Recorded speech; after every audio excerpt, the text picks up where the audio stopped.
Hey guys, selamat datang di Daily Screen.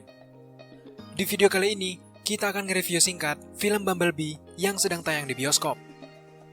Bagi teman-teman yang belum menonton film Bumblebee di bioskop, di video ini terdapat beberapa spoiler.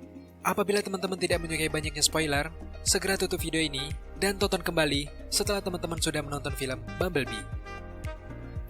Setelah kurang sukses dengan 4 film sebelumnya, Paramount Film kembali mencoba peruntungannya dengan Transformer. Berbeda dengan seri sebelumnya yang digarap oleh Michael Bay, film teranyar dari Transformer ini secara khusus mengangkat mengenai tokoh Bumblebee sendiri. Film Bumblebee ini telah mendobrak pakem. Bisa dibilang, bukan penampilan yang buruk, namun di film Bumblebee ini, akhirnya membuat penggemar yang sempat kecewa, jadi punya harapan terhadap film waralaba ini. Mengambil judul film berdasarkan karakter tokoh utama, film ini bercerita mengenai Bumblebee.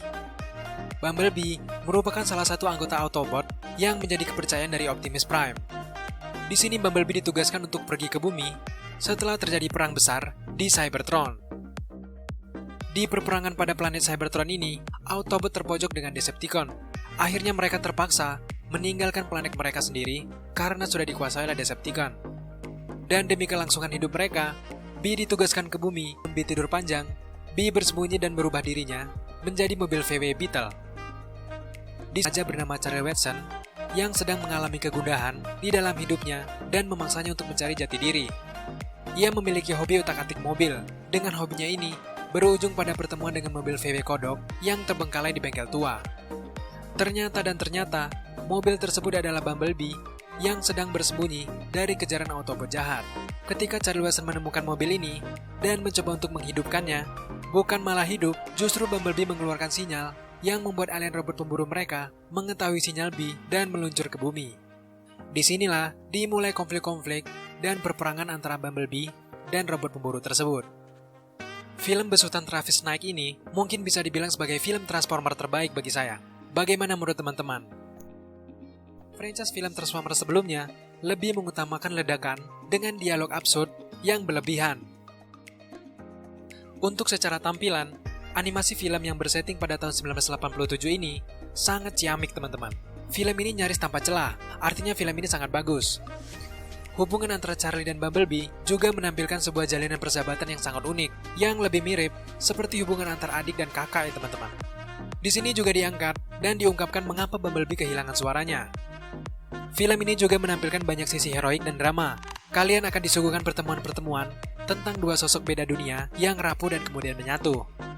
Sungguh drama yang menyentuh, kemudian mendorong kisah Bumblebee dan Charlie Watson untuk berbagi cinta dan berbagi emosi dengan penontonnya.